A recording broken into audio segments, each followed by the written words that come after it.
지금 저번에 와서 봤었나? 두 번째 보는 건가? 이런 생각이 들 만큼 굉장히 우리가 익숙해 있었던 것을 확인할 수 있었습니다. 이렇게 너무너무 반갑습니다. 참 너무 이렇게 신기해요. 그죠? 이렇게 교회가 생겨진 것도 신기하고, 또 우리가 홀로 우리의 믿음의 길을 갈 줄 알았는데 이렇게 같이 가는 사람들을 우리가 이렇게 만날 수 있었다는 게 너무 감사하고, 또 모이면 여러분들 참 반갑잖아요. 그죠? 너무 반갑고, 우리가 그려봤던 교회가 만나면 반갑고, 또 나누면 커지고, 그렇죠? 또 만나면 또 위로가 되고, 또 보고 싶고, 이런 것이 교회가 아닌가라는 생각이 들었는데, 정말 우리 모임이 그런 모임일 것 같아서 너무나도 감사하고, 참 이상한 교회예요. 저는 호주에 있고, 여러분들은 한국에 계시고, 또 해외에서 들어오신 분들도 꽤 여럿이 있으신데, 여기 계시는 분들은 대부분 이 대전 지역 말고도 멀리서도 이렇게 오시고, 이렇게 교회가 됐다는 건 누가 구상을 해서 될 일도 아닌 것 같고, 아마 하나님께서 이렇게 만들어 주셔서 서로가 이렇게 아름답고 귀한 만남이 이루어진 줄로 생각이 듭니다. 너무너무 그죠? 여러분들도 반갑고 감사하지만 정말 우리 하나님께 감사하고 싶습니다. 자, 이번에 여러분들과 함께 나눌 말씀은 우리 히브리서를 통해서 하나님께서 이번 12월 집회는 하고 오라고 말씀을 하셨는데요. 우리 첫 번째로 우리 히브리서 9장 11절에서 12절 함께 나누도록 하겠습니다. 다 같이 시작! 그러나 그리스도께서는 다가올 선한 것에 대제사장으로 오셔서 손으로 짓지 아니한 곧 이러한 건물이 아닌 더 크고 온전한 성막을 통하여 염소와 송아지 피로 아니하고 오직 자기의 피로 한 번 성소에 들어가셔서 우리를 위하여 영원한 구속을 이루셨느니라. 아멘. 이번에는 이제 계속 1, 2, 3, 4편으로 오늘은 완전한 복음, 내일 주일 낮 예배는 완전한 예언, 그 다음 이제 컨퍼런스 가서 처음 시작할 때는 완전한 소망, 그리고 이제 마지막 다음 주 주일 예배가 되겠죠. 그때는 우리가 이것을 모임으로서 나눔으로써 우리가 지키자라는 뜻에서 이렇게 네 편으로 여러분들과 함께 나누어 보려고 합니다. 저는 히브리서를 한번 강의를 한 내용이 있습니다. 아마 제 기억으로는 13장부터는 안 들어간 것 같아요. 한 11장까지 끝낸 것 같습니다. 13장부터는 그다지 이제 어려운 이야기가 아니었기 때문에 제가 좀 다른 게 좀 급해서 12장까지 대충 하고 아마 끝냈던 것 같아요. 지금 여러분에게 텔레그램에 제가 음성 파일을 지금 계속 올리고 있는데 빨리 좀 받으셔서 USB에다 꼭 담아주시고, 혹 하나님께서 우리가 또 각자가 떨어져서 하나님 말씀을 들어야 할 시기가 올 수도 있기 때문에 호주에서 보내려니까 시간이 무진장 걸려요. 역시 한국은 빠릅니다. 쿠팡도 빠르고 인터넷 속도도 빠른 것 같아요. 아침에 호텔에서 연결해 올렸는데 그렇게 빨리 올라가더라고요. 야, 이거 참 좋더라고요. 그러니까 꼭 좀 다운받으셔서 저장을 해 두셔야 돼요. 제일 좋은 방법은 USB에다가 따로 딱 저장을 해 두시면 이제 여러분 것이 됩니다. 그러면 큰 은혜가 될 겁니다. 히브리서를 한번 쭉 길게 강의를 한 것 같아요. 이게 이제 구약과 밀접한 관계가 있기 때문에. 근데 오늘 이번에는 히브리서 전체 속에서 조금 전에 말씀드렸던 이 주제를 가지고 함께 은혜를 나누라라고 그렇게 마음을 주셔서 한 2달 전에 이렇게 차근차근 좀 하나님 주신 대로 와서 여러분들과 함께 나누려고 하는데, 저는 그저 하나님 심부름꾼으로 와서 말씀을 전달하라고 왔으니까 그냥 저를 보지 마시고 하나님께서 우리 모두에게 이 말씀을 나누라고 하셨구나라고 생각하시고 우리 함께 들어주셨으면 좋겠습니다. 시편에 계속 보면 이런 말씀이 나옵니다. 굉장히 이렇게 환난을 당하고 어려움을 당할 때 끝에 가서 항상 이런 말씀으로 끝을 냅니다. 여호와는 나의 피난처시요 환난 날 나의 큰 도움이시라. 이렇게 얘기합니다. 여호와가 피난처래요. 그리고 환난 때 도움이시래요. 굉장히 추상적인 것 같잖아요. 그죠? 하나님이 피난처예요. 도움이시라. 이걸 구체적으로 사실 풀어내지 않으면 성경은 분명히 하나님이 피난처라고 했는데 하나님이 피난처가 아니라 다른 곳이 피난처가 될 수가 있다는 것이죠.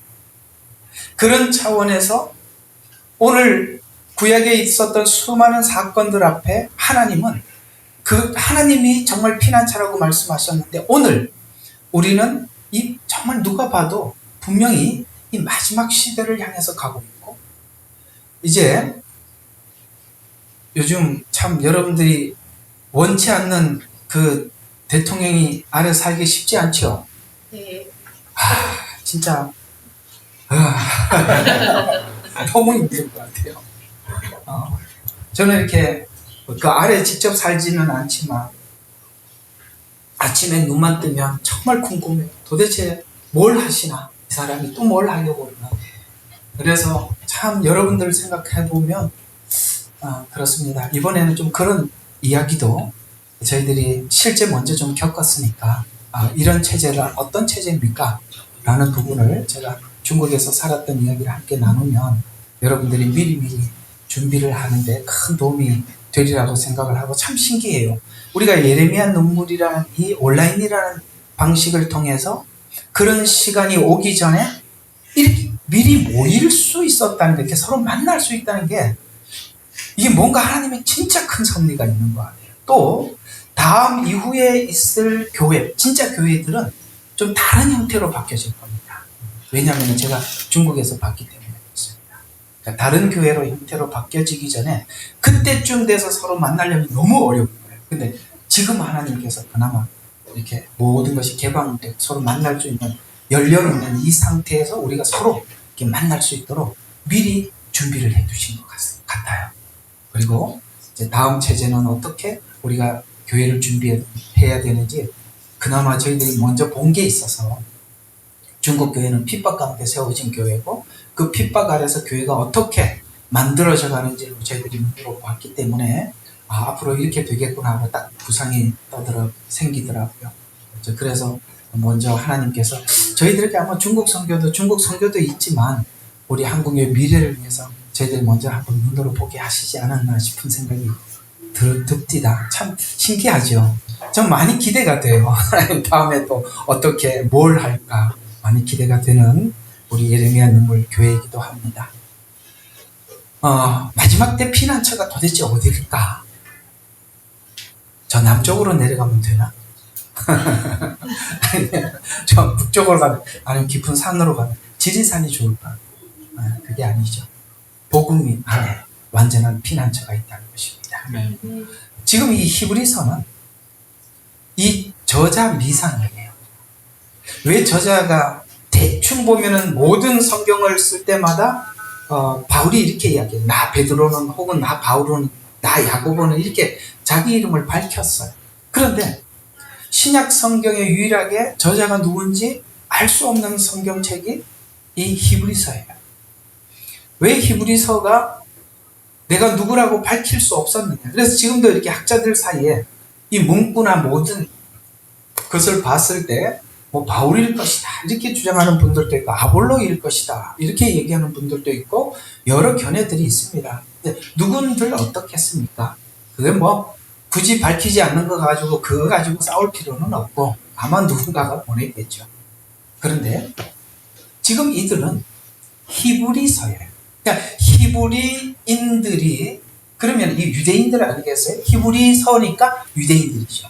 그러니까 신약 성경의 대부분은 이방 교회 성도들에게 보낸 서신이지만 유일하게 히브리인들, 지금 유대인들에게 서신을 쓴 서신이 히브리서예요. 그러면 이 히브리서에 나타나 있는 교인은 누구냐? 사도행전 1장에 보면은 사도들이 복음을 전했을 때 3,000명, 5,000명이 구원을 받게 되고, 혹은 거기에 7 집사가 세워지고, 이거 다 히브리 교인들.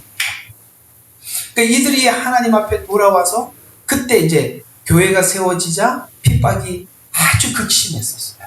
히브리 교회에 굉장히 핍박이 극심해서 이들이 이제 더 이상 이 성에 살 수가 없어서 가족과 결별하고, 이제 가족 중에 전부 다 간 사람들보다는 대부분이 그 중에 이제 여러분하고 비슷비슷해요. 여러분 집에 가면은 말도 내가 이렇게 등록증 쓰라고 그래가 집안에 이제 이게 말이 잘 통하냐라고 물어보면 뭐 상중하 이렇게 하면 하도 많아. 중간도 있고 상도 있고, 이렇게 우리가 성경을 보는 시각, 종말을 바라보는 견해, 그 다음에 지금 국가관 모든 것에서 우리가 대화가 되느냐. 사실 여기 히브리서를 쓰고 이 히브리서를 받아봐야 했던 이 사람들은 가족 단위로 와 있기보다는 그 가족 중에 어떤 한 사람 정도 이렇게 떨어져 나와 있었거든요.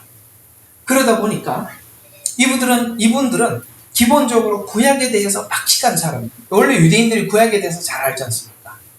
그래서 구약을 배경으로 예수님께서 바로 구원자시고 메시아임을 설명하는데 히브리서가 그래서 구약이 많이 들어가 있는 것입니다. 왜냐하면 기본적으로 구약을 잘 알고 있으니까. 그리고 이제 이들이 마음속에 이런 생각이 드는 거예요. 여기까지 와서 이게 지금 우리 성지순례를 가다 보면은 터키에 그 카타쿰이라는 곳에 숨어 있는 성도들이 이들입니다. 그러니까 카타쿰이라는 곳에 그 참 들어가 보면 신기하다 그래요. 뭐 개미굴처럼 이렇게 들어가 보면 이게 저 처음 들어간 사람 들어갔다 못 나온다 없지다.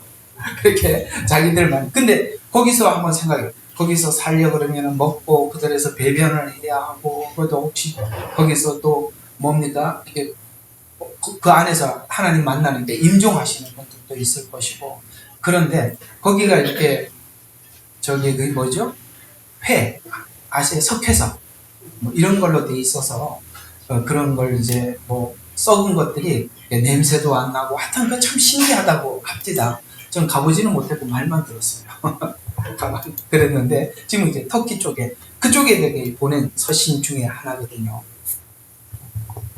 근데 이 사람들이 이제 여기까지 와서 믿음을 지키기 위해서 왔는데, 시간이 흐를수록 그 안에 공동체가 모여서 살다 보니까 사람들이 모여서 살면 싸움이 난다 안 난다? 난다. 그렇죠? 또 어려운 시간을 보내니까 마음이 참 힘들잖아요. 그러니까 자꾸 이렇게 충돌도 있고, 그래서 마음이 많이 힘든 상태였어요. 어떤 사람은 막 갈등을 하는 거예요. 내가 이거 정말 예수님이 그분이 우리 메시아가 맞는가? 라는 의심이 들기 시작하고, 돌아갈까? 이런 사람들이 하나둘 생기기 시작하는 거예요. 그래서 이 서신서를 급하게 써서 보내서 이들에게 당신들이 만난 그분, 당신들이 받아들인 그 복음, 그 예수님은 참 메시아요 그리스도다 라는 것을 증명하기 위해서 이 서신을 보냄으로 인해서 여기 이런 말들이 나오죠. 형제 사랑하기를 계속하고. 이게 무슨 뜻이죠? 하다 멈췄다는 얘기잖아요. 그래서 계속하고 너희들이 이 자리에서 인내하면서 지켜라 라고 이 서신을 보냄으로써 그렇게 갈등했던 사람들이 더 이상 갈등하지 않고 이곳에서 계속 머물게 되었던 서신서가 바로 히브리서. 그런 차원에서 보면 앞으로 우리 참 교회들이 앞으로 이제 가서 이제 이런 이야기들을 제가 컨퍼런스 가서 좀 많이 나누겠습니다. 진짜 교회들은 많이 어려움을 당할 겁니다. 그리고 진짜 목사님들은 아마도 이렇게 마음껏 목회하기가 어려운 시간. 진짜 복음을 전하는 사람들. 네. 그렇지 않는 분들은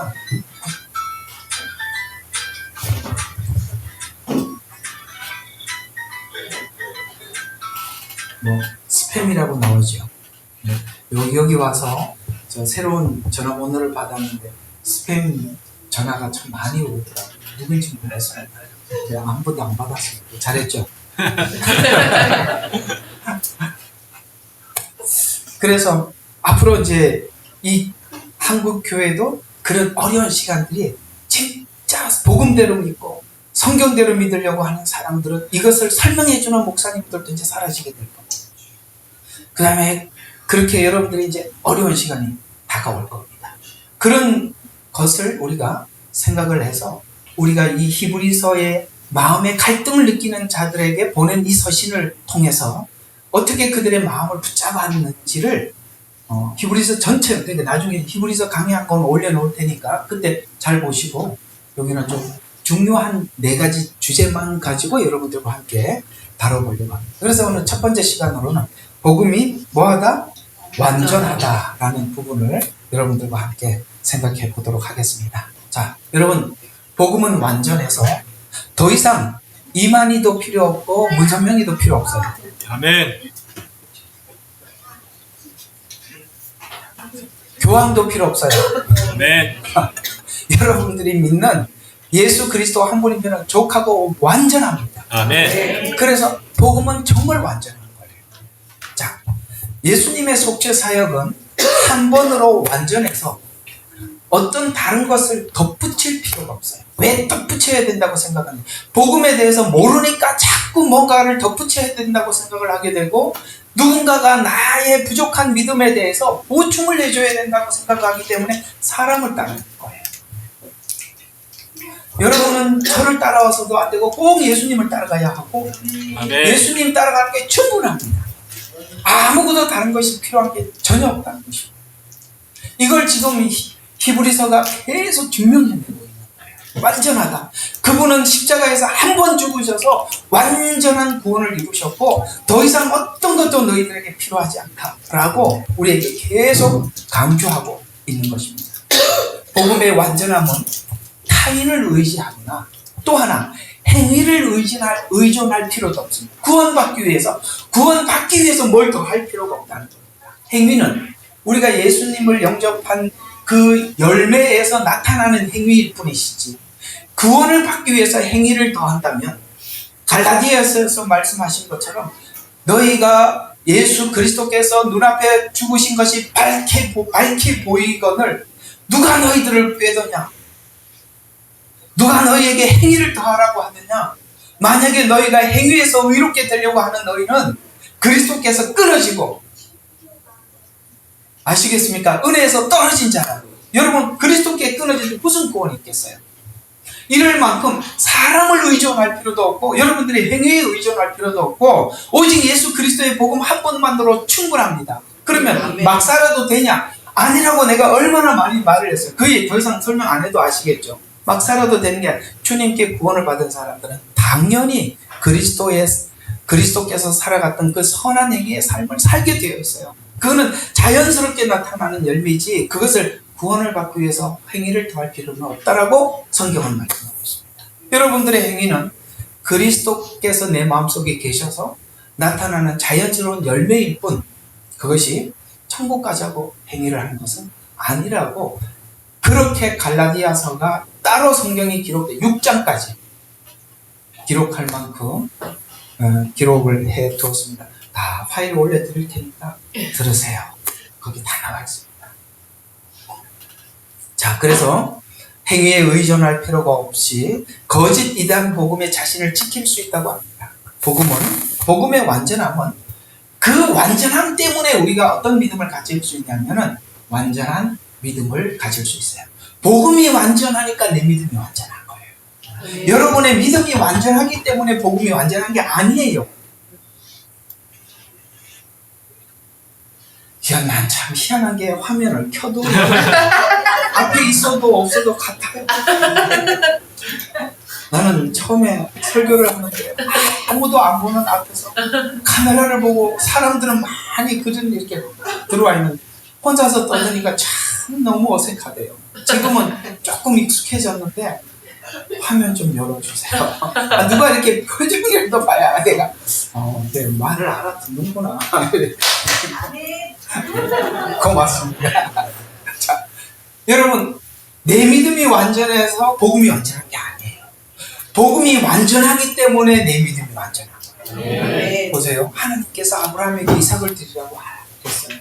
그가 마음에 갈등 없이 하나님 앞에 이삭을 드릴 수 있었던 것은 믿음이 완전했기 때문에 행위가 완전했다는 거예요.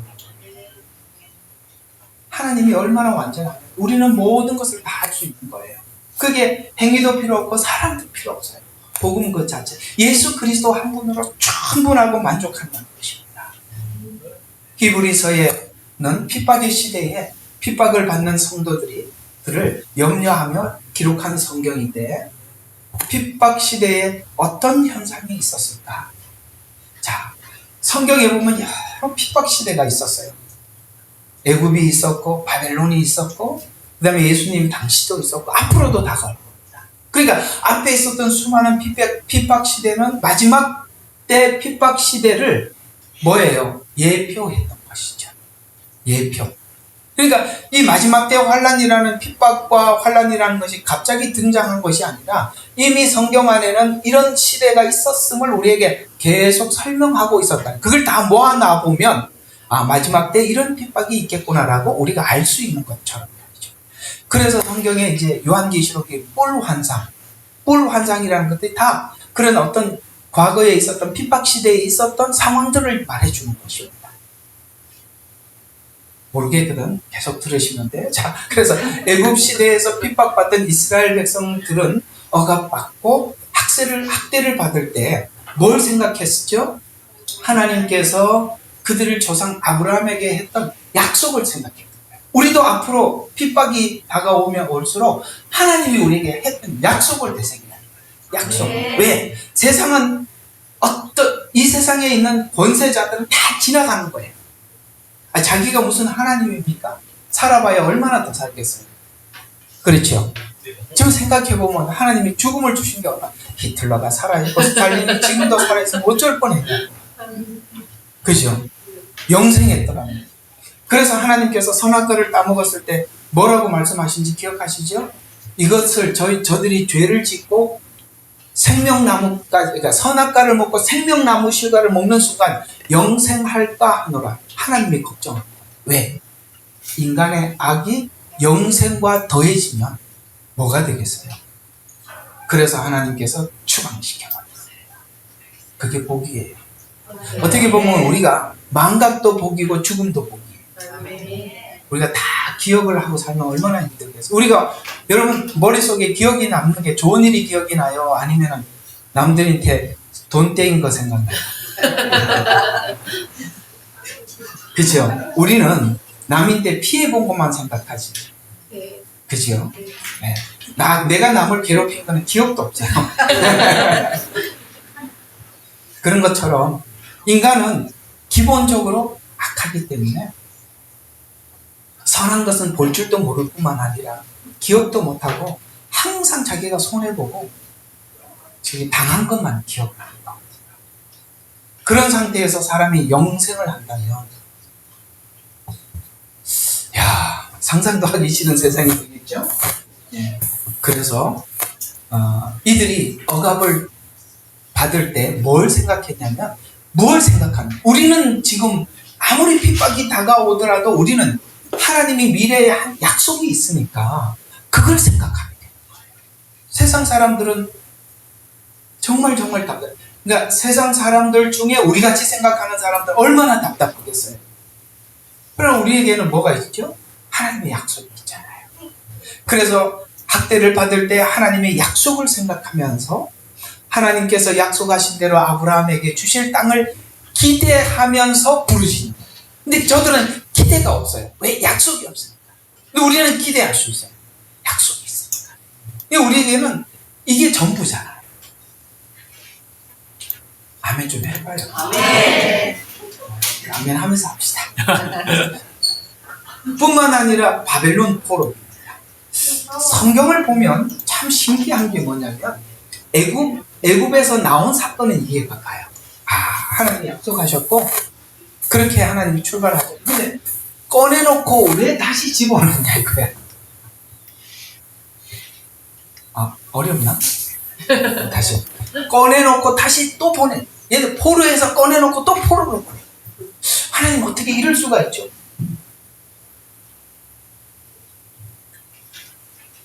그것 설명하면 오늘 이 방향으로 못 가니까 어쨌든 봐요. 바벨론 포로기에 있었던 핍박의 때에는 하나님께 절개를 지키는 거예요. 이미 하나님에 대해서 알아왔잖아요. 근데 이스라엘 전체가 타락한 게 아니라 그 중에 누가 있었죠? 진짜 신앙이 있었어요.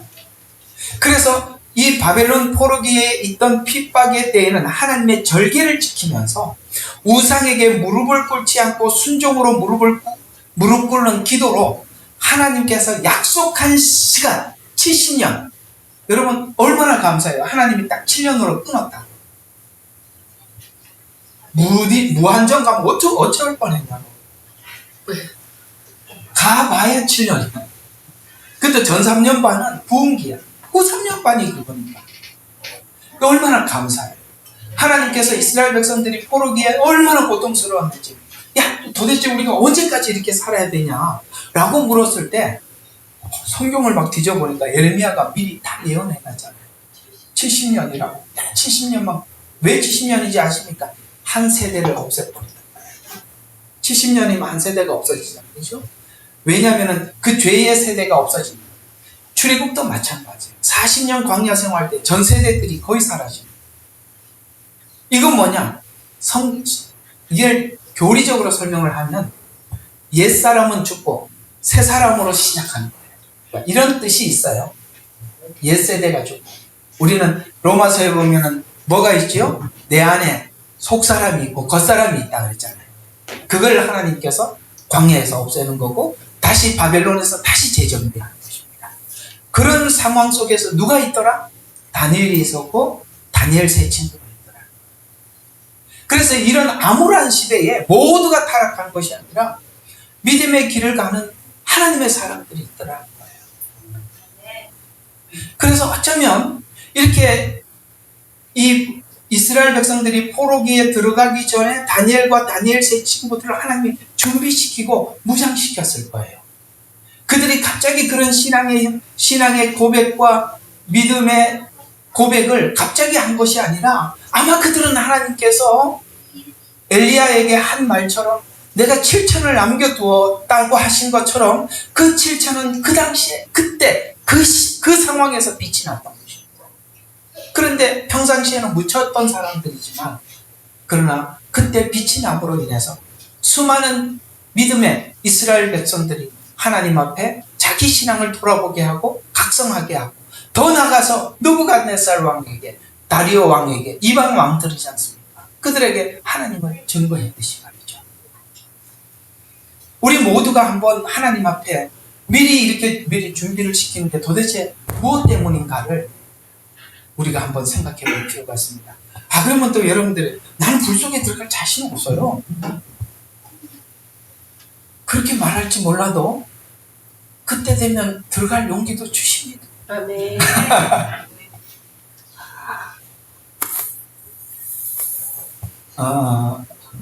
저는 이제 참 신기한 게 뭐냐면 바울의 스승이 누구 같아요?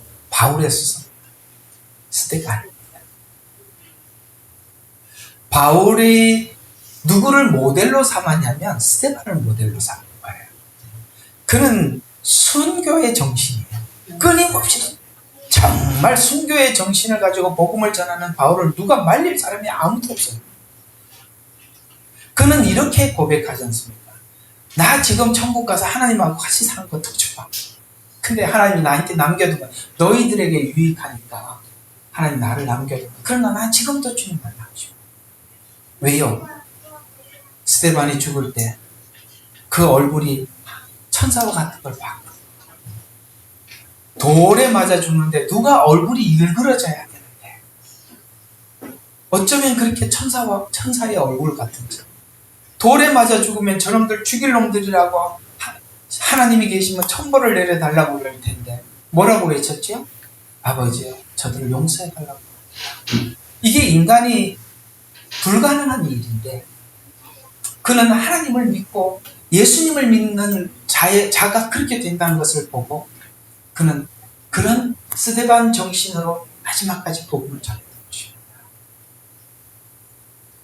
저는 이 다니엘 세 친구가 불 속에 들어갈 때도 스데반 집사와 같은 믿음을 주셨기 때문에 들어갈 수 있다고 생각합니다. 하나님께서 은혜를 주시면 우리가 할 수 없는 일도 할 수 있는 거예요. 이런 것처럼 말이죠. 그래서 무릎을 꿇지 않고 순종으로 무릎을 꿇는 기도로 하나님께서 약속한 70년의 시간을 인내했었습니다. 또 바벨론 포로기에 접어들기 전에 환란기에 들어가야 한다는 사실을 알고 믿는 사람들은 이미 아합 왕 때 엘리야를 위시한 남은 자들이 하나님께서 훈련받고 있었다는 것이죠. 준비해 두셨다는 것이죠. 왜요? 이 환란기에가 모두가 환란이 아니라 그 환란기 때 모두가 하나님 어디 계십니까 하고 찾을 거예요. 그때 여기 있다라고 보여줄 하나님의 사람들이 필요했던 것이죠. 아마도 우리 모두는 그렇게 막연히 알고 있을 것입니다. 우리 주변에 저분은 정말 어떤 여기 이제 우리가 알지 못하는 어떤 사람들, 뭔가 긴가민가 하는 이런 상태에서 살아가는 사람들도 있을 것입니다. 그런 사람들에게 하나님의 하나님 되심을 증거하고 보여줄 수 있는 어떤 사람이 필요해서 하나님께서 저와 여러분의 생애 속에 미리 이 상황을 알게 하시고 준비케 하시지 않는가라는 생각을 우리 모두 다 안 할 수가 없어요. 정말 이 모임이 너무 신기해요. 이거를 아마 최고의 기획자가 기획을 해도 안 될걸요. 이렇게 만들어질 수가 없는 거예요. 제가 우리 호주에서 우리 목사님들한테 그렇게 얘기했습니다. 야, 우리 한국에 가나안 교인들이 얼마나 많은지 아냐? 내가 가나안 교회 담임 목사님이었습니다. 그래서 내가 가나안 교회도 두 종류가 있는데 평상시에 교회 가기 싫었는데 기회다 하고 코로나 이후에 안 나온 사람도 있고 진짜가 있는데 내가 그 진짜들만 데리고 있다 그랬습니다. 훈련받고 준비하기 위해서 하나님 이렇게 우리 모두에게 미리 준비시키지 않나라는 생각을 합니다. 또 애굽에서 바벨론에서 그랬듯이 초대교회 성도들은 전도하지 말라는 경고를 받습니다. 그래서 이게 핍박이 너무너무 가해져서 지금 여기 카타쿰이라는 곳에 까지 왔지 않습니까? 이런 것처럼 전도하지 말라는 경고를 받았지만 담대히 전파해서 담대함을 지켜나갔고 스데반의 순교로 바울과 같은 믿음의 사람들이 활동했던 것입니다. 앞에 그림자와 같이 애굽, 바벨론, 초대교회 핍박과 같이 이것이 다 그림자예요. 이 그림자와 같이 마지막 때에도 동일하게 하나님은 약속하신 것처럼 이루실 것이며 믿음의 사람들을 미리 준비시킬 것입니다. 그래서 이 내용을 다시 이제 마지막 때로 옮겨서 요한계시록에 등장하고 있는 13장과 20장은 짐승에게 경배하지 않고 마치 풀무불에 들어가듯이 목배임을 당하는 것을 선택한 이유는 아까 다니엘 세 친구가 불 속에 들어갔고 다니엘이 사자굴에 들어간 것처럼 이렇게 약속한 대로 하나님의 믿음을 선택한 이유는 예언을 믿었기 때문에 하나님께서 말씀하신 대로 다시 오신다는 약속을 믿었기 때문에 그것을 하나님 믿음을 달라고 막 뭘 해서 그런 게 아니라 우리가 하나님 지금 차근차근 성경을 통해서 하나님이 예언이 성취되었고 미래 예언이 이렇게 성취됐고 우리가 지금 그렇게 계속 배워가고 있잖아요. 그래서 우리가 그 믿음을 소유함으로 인해서 우리가 이 마지막 때 주자로 하나님이 세우시지 않을까라는 생각을 하는 것입니다. 그래서 첫째 부활에 참여하는 사람들이 성경의 첫째 부활에 참여하는 사람들에 대한 말씀을 요한계시록에서 하고 있는데 그들은 영광을 하나님께서 이 첫째 부활에 참여할 영광을 믿었기 때문에 여러분들은 모두 다 첫째 부활에 참여하기를 주의 이름으로 축원합니다. 이 둘째 부활은 심판의 부활이고 첫째 부활은 구원의 부활입니다. 그래서 그들은 이 약속을 철저하게 믿었기 때문입니다. 그래서 어떤 상황에도 인내하며 믿음을 굳게 지킬 수 있었습니다. 그렇다면 하나님은 나의 피난처라고 말씀하셨고 예수 그리스도께서 우리에게 피난처라고 하셨는데 어떻습니까? 예수 그리스도께서 우리에게 약속하고 가신 그 약속 자체가 우리에게 피난처라는 거예요. 오늘 주제하고 맞춰서 제가 얘기했는데요. 아무도 말씀 안 하시네. 뭐가 피난처라고요? 복음을 복음대로 믿는다. 아멘. 그게 진짜 피난처다. 아멘. 히브리서의 핍박의 시대를 맞이하고 있는 자들을 향해서 핍박을 잘 견뎌라 라고 말하지 않고, 히브리서는 우리에게 뭐라고 답을 주고 있느냐면 환난을 극복하기 위해서는 복음을 설명하고 있더라는 거예요. 이해가 가요? 핍박 시대 때 핍박을 잘 견뎌라고 말하지 않고 도리어 복음을 설명해 주고 있더라는 거예요. 왜요? 예수님이 피난처라는 거예요. 네가 알고 있는 이 복음이 피난처라는 것을 설명하기 위해서 복음을 설명하고 있다. 히브리서가 산으로 가라, 골짜기로 가라 이런 말을 하지 않고 예수 그리스도가 피난처다 이렇게 설명을 하고 있다는 것입니다. 환난을 극복하기 위해서는 복음을 설명하면서 예수님의 구원이 무엇이었는지를 지금 히브리서는 차근차근 설명해 주고 있다는 것입니다. 왜 환난이 다가오면 올수록 예수 그리스도 곧 복음에 집중해야 하는가를 히브리서가 말해주고 있습니다. 그래서 저는 예언서에 주일 낮 예배 시간에 복음을 설명을 하고 주일 저녁에 예언을 설명해 드리잖아요. 그리고 화요일 날 다시 복음을 설명하는 거 알고 계시죠? 네. 처음 온 거 아니잖아요. 그죠? 네. 계속 들었죠? 이런 이야기를 제가 왜 그렇게 애를 써서 하느냐면 여러분들이 진짜 복음만이 여러분들의 피난처이기 때문에 예언서만 배우지 마세요. 예언서만 하면 두려움이 와요. 복음을 모르고 예언서를 하면 미래가 보이니까 더 무서운 거예요. 저 사람들은 덜 무서워요. 모르니까. 우리는 아니까 더 무서워요. 그래서 그 두려움의 영이 자꾸 사로잡기 시작하면 수많은 사람들이 요즘 하나님이 봤다 들었다 이런 사람들 자꾸 가게 돼 있어요. 내일 또 예언의 완전함에 또 이야기 날 테니까. 그러나 여러분 이 예언이 말씀하시는 예언의 끝이 뭐냐? 복음이에요. 복음을 믿는 사람들은 이런 두려움에 휩싸이지 않는다는 것이죠. 히브리서에는 구약을 중심으로 한 복음의 주인공인 예수님이 얼마나 완전하며 그 완전함이 얼마나 안전한가, 완전함이 얼마나 안전한가가 우리의 믿음입니다. 완전함이 안전한가를 아는 것이 우리의 믿음입니다.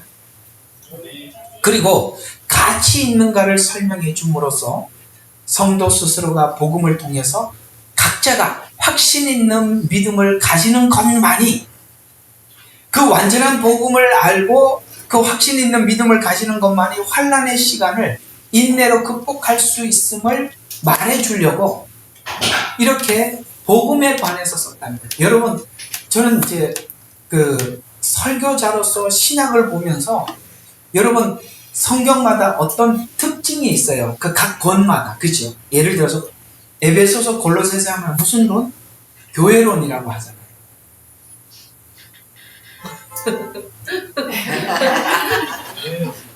신학교 입학했다며. 다시 교회론이라고 부르잖아요. 그죠? 네. 근데 히브리서는 주제가 뭐죠? 믿음이잖아요. 믿음에 관해서 설명하는 게 히브리서예요. 근데 이게 무슨 뜻이냐면 히브리서를 이해하면, 소화하면 믿음이 생길 수밖에 없고 가질 수밖에 없다는 뜻이에요. 그래서 믿음을 가졌던 사람이 어떻게 살았느냐를 11장에 쭉 나열해 본 거예요. 아브라함은 이렇게 살았고, 이삭은 이렇게 살았고, 야곱은 이렇게 살았고, 그 다음에 사사들은 이렇게 살았다. 그러면서 믿음의 삶을 산 사람들이 설명을 하는데, 이 이야기를 왜 올려놨느냐면 이들은 아직도 예수님이 온 것을 보지 못한 상태에서도 약속만 믿고 그렇게 살아요. 그러면 지금 이 시대를 살아가고 있는 우리들은 초리만 예수님은 봤지만 뭘 아직 보지 못했어요? 재림한 예수님을 만나지 못했잖아요. 그러면 구약 입장에서 봤을 때는 초림하실 예수님을 기다리는 사람들의 믿음이 놀랍지요. 톱으로 켜는 거, 동굴에 거하는 거, 그 다음에 여자들은 부차하게 뭡니까? 그 죽음 앞에서 무릎 꿇지 않았고 사자들의 입을 막기도 했고 막 다니엘 이야기겠죠. 그렇죠? 그렇게 살았다. 눈으로 보지도 못했는데. 그럼 우리는 지금 재림한 예수님을 눈으로 볼 약속은 있지만, 그러나 우리는 마치 그 예수님을 본 것처럼 살 수 있는 것은 이 성경에서 기록된 대로 하나님께서 예언하시고 성취한 대로 우리가 확인하면 확인할수록 하나님께서 창조하셨을 뿐만 아니라 역사를 기획한 대로 그 역사의 주관자라는 사실을 믿는다. 저는 이제 기대하십시오. 제가 이제 딱 하면 수요일 날 시편 설교 쭉 하다 보면 요즘 여러분들이 너무너무 싫어하는 그 사람 하나님이 어떻게 할까? 아주 속이 시원하게 내가 설명을 해드릴게요. 얼마나 감사한지 몰라요. 하나님이 계셔서 나쁜 놈들 다 심판하시고, 그래서 안 그러면 얼마나 억울하겠어 우리가. 그렇죠? 시편을 보니까 하나님께서 악인들을 이렇게 하시는구나. 그런 걸 보면 우리는 그 성경대로 기도하면서 하나님 그렇게 해주십시오. 그래, 좀 나중에 보면 좀 그만합시다. 자, 그래서 믿음을 가지는 것만이 환난의 시간을 인내를 극복할 수 있다라고 이 히브리서를 통해서 말해주고 있는 것입니다. 히브리서는 환난을 당하는 성도들에게 복음의 주인인 예수님을 정확히 소개해줘서 환난을 극복하라고 권고하고 있습니다. 환난을 당하는 성도들에게 무엇보다 복음의 주인인 예수님에 관한 확신을 갖는 것만이 환난을 인내할 수 있다고 말씀해줘요. 그러니까 여러분들이 환난을 누구만이 극복할 수 있느냐? 하나님의 말씀에 대한 확신을 가진 사람. 확신을, 그래서 우리가 이런 말들에 속지 말아요. 너 구원에 확신이 있냐? 그거는 내 믿음이야. 그거는 완전, 여러분 한번 옛날에 교회 다니면서 다 들어봤죠? 구원에 확신이 있냐고. 그 얘기 수도 없이 들어요. 그러니까 확신이 있어요, 없어요? 그래서 오늘부터 하나님께 구원의 확신을 달라고 기도하러 가자 그래서 밤새도록 기도하고 철야 기도해도 확신이 생겨요, 안 생겨요? 안 생깁니다. 확신은 하나님의 말씀을 알 때 생깁니다. 아멘. 왜 믿음을 설명하면서 히브리서가 말씀을 차근차근 체계적으로 설명하느냐? 말씀을 알아야 생깁니다. 왜냐하면 하나님이 완전해야, 그 완전함이 내 안에 들어와야 내 마음속에 확신이 서는 거예요. 이 믿음이라는 말을 참 너무 추상적으로 이해하는 거예요. 누군가가, 여러분들이 어떤 사람들을, 이렇게 여러분 관계하는 수많은 사람들 중에 나는 이 사람의 말은 반은 믿고 반은 안 믿어, 이런 사람도 있고, 그죠? 네. 그런 사람 있어요, 없어요? 있어요. 있어요. 이게 여러분들마다 다 이게 있겠죠? 저 사람 말은 한 20%는 진짜고 80%는 가짜야. 이런, 그렇게 하는 사람도 있고, 저 사람은 말에 반은 맞고 반은 틀려. 이런 사람도 있고, 어떤 사람은 7대3, 8대2, 막 이렇게 나눈다고 합시다. 그러면 상대방에 대해서 내가 그 사람의 말이 확실하게 믿을 때 내가 그 사람에 대해서 믿음이 가죠. 마찬가지로 하나님이 우리에 보고 믿으라고 했잖아요. 그러면 믿어야 되는 우리에게 우리는 문제가 있을 수 있어요. 그렇죠. 그러나 믿으라고 하신 그분이 완전하면 우리는 다 믿죠. 맞아, 안 맞아? 맞습니다. 네, 맞잖아요. 그분이 완전하다는 걸 확인하면 할수록 내가 믿음이 오는 거잖아요. 그러니까 하나님이 그래서 그러니까 성경을 확인하면 할수록 그분에 대해서 완전함을 알게 돼요. 아멘. 그래서 우리가 그분에 대해서 믿게 되는 거예요. 아멘. 성경은 그걸 지금 말해줘. 네가 아무리 환난을 당해도 세상은 하나님이 약속한 대로 가니까 걱정하지 마라 라고 성경을 설명해 주는 거예요. 근데 우리 이방인들은 하나님에 대한 이해가 없으니까 이렇게 이 사람들은 구약에 대해서는 박식하잖아요. 그래서 구약에 있는 내용들을 풀어서 설명을 해주는 거예요. 그게 히브리서라니까요.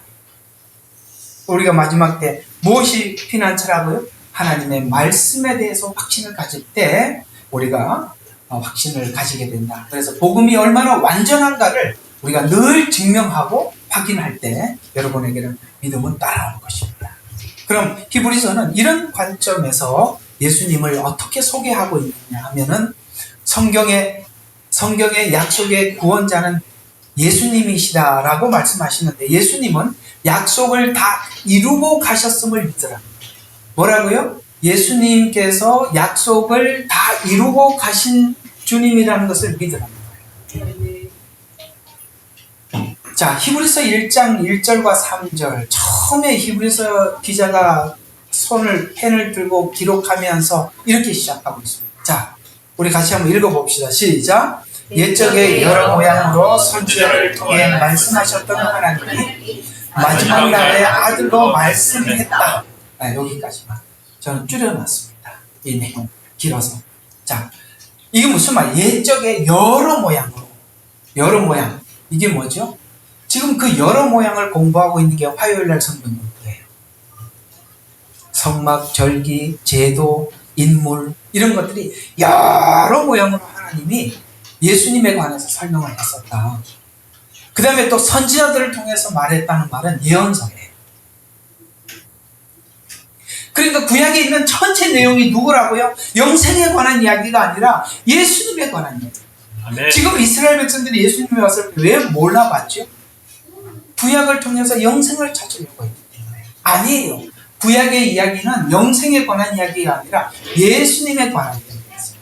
그래도 구약에서는 계속 여러 모양 이렇게 설명을 하다가 마지막에는 뭘로요? 아들로 우리에게 말씀하셨다는 것은, 옛날에는 전부 다 스케치하고 그림을 그렸는데 그 그림 그린 실체가 왔다.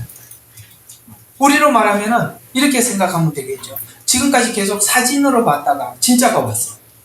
그럼 사진으로 제대로 본 사람은 오자마자 알아봤을 때 느끼죠. 사진을 자기가 상상하는 그림으로 사진을 본 거예요. 영생이라는 어떤 개념을 가지고 성경을 보니까 예수님이 왔는데 아무도 몰라요. 그래서 하나님 요한복음에 자기 땅에 왔음에 아무도 알아보지 못하더라. 이렇게. 왜? 자기가 그리는 거예요. 우리는 예수님은 이럴 거야. 하나님은 이럴 거야. 나는 이런 하나님이시면 좋겠어. 그러면 안 되는 거예요. 하나님이 그려준 그림대로 우리가 받아들이는 거예요. 그래서 옛적에 여러 모양으로 선지자들을 통해서, 이건 선지자 예언서입니다. 말씀하셨던 하나님, 마지막 날로 아들로 말씀하셨다라는 말은 말하는 방법이 달라졌다는 것이 아니라 실체가 왔다, 이런 뜻입니다. 이 말은 구약의 약속이 얼마 전에 이루어졌음을 믿어라. 복음을 예언으로, 예언은 복음을 확증시켜줘요. 이제 제가 자주 말씀드렸죠. 우리가 복음만을 쭉 가다 보면 예언으로 복음을 설명해야 되는 지점이 온다고 했죠. 근데 이게 복음으로 예언을 설명해야 되는 지점에서 예언에 대한 이해가 없으면 이 복음이 딴 길로 간다고 여러 번 말씀드렸습니다. 그죠? 그 다음에 또 어떤 사람은 예언을 계속 보는데 어떤 지점에 가면은 복음이 딱 들어와야 예언이 풀리는 지점이 오는데, 이게 복음을 모르니까 항상 두 개를 설명을 헷갈리고, 어쨌든 네, 거기에 딱 만나서 그걸 모르면 또 딴 길로 간다고 했잖아요. 이런 것처럼 하나님께서 옛날에 선지자들과 계속 말을 했는데 지금 복음의 실체가 왔단 말이에요. 지금 올 거다 오신다는 예언이죠. 그럼 왔다라는 건 복음이에요. 그분 자체가 복음이니까. 그러니까 그분이 오셨는데 예언을 정확하게 알았더라면 복음인 예수님이 왔을 때 찾았을 거란 말이에요. 마찬가지예요. 이 시대도 누구는 자꾸 예언을 설명을 하는데 예수님이 와도 모를 겁니다. 복음을 모르니까. 난 여러분들이 아멘 안 하는 것도 알아요. 막 머리 쥐나죠? 그래도 이제 이렇게 듣는 게 익숙해지셔야 깊어집니다. 제가 이렇게 하나하나 얇게 설명을 하다 보면 끝이 없어요. 그러면 여러분들이 담기질 않아요. 여러분 스스로도 많이 생각을 하면서 따라오셔야 돼요. 학교에서 강의 많이 하신 분들은 조금 수준을 높여서 하는 학생들이 따라오는데 쉽게 설명하면 공부를 안 해요. 자, 그래서 이 말은 구약의 약속이 얼마 전에 이루어졌음을 믿어라. 복음은 예언으로, 예언은 복음으로 확증시켜진다고 말씀을 하면서 우리의 믿음이 이것이다라고 얘기하는데 이게 오타네요. 이것이라고 하는데 초림은 구약 예언을 눈으로 확인하는 확증이며 구약 예언을 통해서 확인된 것처럼 우리 죄가 용서받았음을 구약에서는 그분이 오시면 우리 죄가 용서받을 거라고 계속 말했단 말이에요. 그게 절기 이야기고 성막 이야기예요. 그렇게 얘기했던 것처럼 예레미야가 예언한 것처럼 그 날이 오면 새 언약을 너에게 줄 터인데, 근데 그 새 언약의 주인공이 뭐예요? 성만찬때 실제 예레미야가 말씀하신 대로 새 언약을 너에게 주노니 라고 말씀하신 것처럼 그 말씀이 우리 안에 들어와 있음을 알고 정혼한 신부된 우리가 다시 오실 혼인날을 기다려요. 그러니까 이게 왜 이렇게 되느냐면 예수님께서 제자들에게 약속한 것은 신랑이 신부에게 정혼할 때 약속한 똑같은 방법이에요. 원래 신랑이 신부와 정혼을 할 때는 지창금을 가지고 뭔가를 배상을 해주고 가야 돼요. 약속을 하는. 그래서 뭐 그 당시에는 뭐 돈을 주기도 하고 뭐 하여튼 이렇게 중국은 차일이라 그러고 거기는 지창금이라고 그렇게 한 원어는 모르겠습니다. 어쨌든 그렇게 하고 가는데 예수님께서 이것은 너희를 위한 약속의 살이다 피다라고 한 것은 마침 신랑이 신부에게 지창금을 주는 거죠. 그 지창금이 뭐였는지 아십니까? 자기 생명을 준 거예요. 자기 생명이 지창금이라는 거예요. 아멘. 그럼 그만큼 약속을 하셨다는 거예요. 그래서 우리 보고 뭐라고 말해? 나의 피로 너를 샀다는 거예요. 샀다. 호세아서에서 그렇게 말하잖아요. 고멜을 사오잖아요. 호세아. 사오듯이. 그래서 우리는 주님의 것이 됩니다. 이만큼 하나님께서 생명을 줘서 우리를 구원하신 그 하나님, 우리를 마지막 때 세상 가운데 내버려 두겠느냐? 우리 마음속에 있는 자신감은 뭐냐면 하나님이 나를 죽기까지 사랑했다는 것, 그 이상도 이해가 없어요. 그게 정답이에요. 아멘. 이것만큼 분명한 마지막 때 믿음이 없는 거예요. 나를 사랑하시는 그분이 나를 위해서 죽기까지 하셨다. 그 이상 뭐가 더 있냐? 아멘. 그분이 가지고 있는 재산을 다 줘도 우리가 믿는데 생명을 줬잖아요. 근데 그 생명을 주신 그분이 천하가 다 당신 거예요. 천하를 다 준 게 아니라 당신 자신을 줬다. 이건 우리에게 신자가 가지고 있는 가장 큰 자신감이에요. 언제 제가 청년 때 이걸 딱 믿고 언제 한번 회사 일을 하면서 우리 그때 뭐 20대 22살인가 3살인가 그러니까 어린애잖아요. 어느 날 막 이게 막 깨달아서 너무 좋아서 막 싱글싱글 웃으니 같이 일하는 분이 왜 그러냐고 그래서 하나님 우리 아버지다 그러니까 이 미친놈이 나야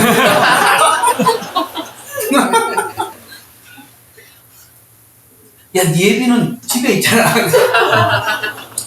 이 미친놈 맞나 그러더라고. 그래서 내가 이래도 하나님 자녀예요 그랬더니 야 저기 예수 착한 믿어라 야 그러더라고. 사실 저는 진심이었어요. 하나님 우리 아버지잖아요. 아멘. 그분이 우리를 죽기까지 사랑하잖아요. 근데 뭐가 더 필요하세요? 아무것도 필요한 게 없어요. 아멘. 그래서 주님이 말씀하셨어요. 내가 너희를 마지막 때 고아와 같이 버려두지 않겠다고. 나에게 생명을 주신 분이 그렇게 약속하셨다는 거예요. 아멘. 뭐가 두려워? 그리고 우리를 데리려고. 그래서 지금 주님이 지금 2000년째 신방을 준비하고 있다. 창조도 7일 만에 했어요. 신방이 얼마나 기가 막히겠어요. 주님은 우리를 데리고 얼마나 기대하고 있어요.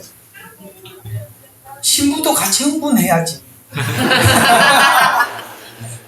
신랑만 좋아하고 발짝발짝 우리는 뭐 맹송맹송하면 그거 어떡하겠어요. 다시 우리 마지막 때가 돼요. 어차피 이 시간이 지나가야 한다면 우리는 기대되는 시간이 올 수밖에 없지 않습니다. 새 언약, 그분이 우리에게 지창금을 주신 지창금의 증명은 목숨을 주신 것입니다. 그리고 우리 안에 들어와. 그래서 예수님이 이렇게 내가 아버지께 가는 것이 유익하다. 가면 뭐예요? 성령님을 보내주셔서 우리가 보증으로 성령을 우리 안에 보내주시겠다. 그래서 우리는 예수 그리스도를 영접할 때 성령님이 우리 안에 들어와 계신다고 사도행전에서 말씀하시고, 그래서 사도들 눈으로 확인시켜 줍니다. 그래서 사도들이 막 복음을 전했더니 어떤 사람들은 근가 망가 이렇게 하는 사람도 있었지만, 실제 예수님을 영접할 때 사도들의 눈에 성령님이 그 안에 들어가는 걸 눈으로 보여줌으로써 사도들이 인식이 바뀌기 시작합니다. 아, 우리가 구약의 율법을 믿어서 구원을 받는 것이 아니라 예수님을 믿으면 구원을 받는 증명으로 하나님께서 성령을 보내주시는데, 놀랍게도 이방인에게도 부어주시더라. 이게 사도행전이에요. 사도행전의 중요한 신학입니다.